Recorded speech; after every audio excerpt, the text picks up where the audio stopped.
Magandang araw mga kaibigan. Gusto kong i-share sa inyo ang resulta ng dalawang survey, senatorial survey, na kung saan namamayagpag si Tatay Digong. May asim pa rin siya. Mataas ang rating niya sa mga survey ito, plus yung dalawa niyang kasamahan, si Senator Go at Senator Bato de la Rosa. Okay, sa Publicus Asia Survey, kinandak noong September 15 to 19. Si Tatay Digong ay pang-apat. Nakakuha siya ng 36%.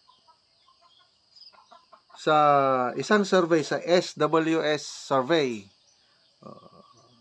conducted September 14 to 28, pumapangatlo si Tatay Digong, nakakuha siya ng 25%. Okay, so sino ang mga nangunguna? As usual, Erwin Tulfo. Both sa Publicos and SWS, very consistent ito si Congressman Erwin Tulfo. Sa Publicos, 42% ang nakuha ni Congressman Tulfo. Pumapangalawa si Lacson, 38%, pangatlo si Soto, 37%, pangapat si PRRD. Then panglima si Senator Go sa Publicos Asia Survey at 33%. So, very consistent ito si Senator Go. Pasok palagi sa top 12. Okay. Samantalang si Senator Bato de la Rosa, number 13. Nasa winning circle pa rin ito kasi dito sa Publicus Asia may mga nakasingit na example, si Pangilinan, Liberal Party, bang party na dinadala ni Kiko Pangilinan, siya 30%. Tapos si Jokno, isa rin na Dilawan, naka 28%. Kaya na-dislodge pumasok din si Ben Tulfo, 26%, kaya na-dislodge si Bato, naging 13. But marami pang magbabago.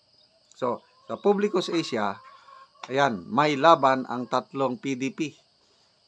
Sigurado na si Tatay Digong at Senator Bongo. Dito naman sa SWS, yan, Tulfo nangunguna 54%, Soto 34%, FRRD 25%, and then si Senator Bato at Senator Go 18%. Pasok sila sa 10, 11, 12. Tay sila ni Manny Pacquiao. Okay, so yun po ang magandang balita kasi merong laban. May pag-asa po ang mga manok ng PDP. Ang tanong ngayon is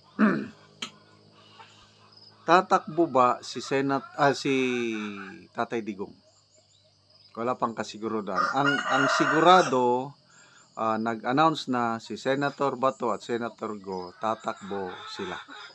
So, yung si Philip Salvador, in-announce din yun, kaya lang wala. Kahit ako, parang alanganin, sa tingin ko yung alanganin, yung winnability ni Philip Salvador, mahina. Mas mabuti pa itong si Congressman Dante Marcoleta. Bago lang siya nag-announce, kaya hindi pa siya naisama dito sa survey kasi bago lang nag-announce. So, hopefully, sa mga susunod na survey, lalabas ang survey result saan ang pwesto ni Congressman Dante Marcoleta. Okay. So, napaka-importante itong midterm election na ito sa mga senador. dalawang bantayan natin dyan itong 20th Congress pag open next year, ano, yung charter change. Sa tingin ko, susubukan nila ulit nga isulong yung charter change.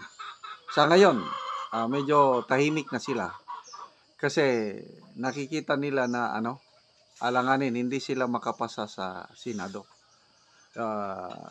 Di ba, iyon ang isang pangunahing dahilan bakit nasisante, natanggal sa pwesto si Senator Mig Zubiri bilang Senate President kasi hindi niya ma-assure na maipasa ang charter change sa Senado.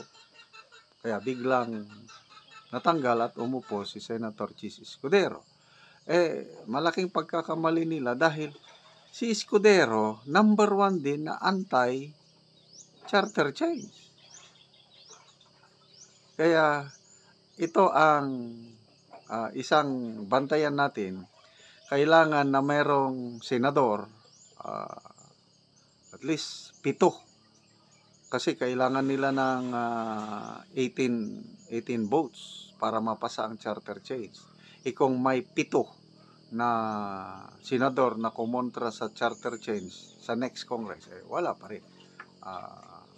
Hindi pa rin gagana ang plano nila na maging prime minister ang isang politiko na wala siyang pag-asang manalo sa presidential election.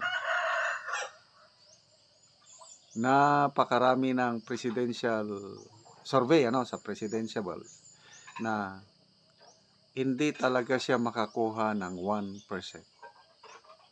Kaya the only way for him na maging leader para tuloy-tuloy ang stay in power itong administrasyong ito is through charter change, parliamentary system. Kailangan nila itong charter change.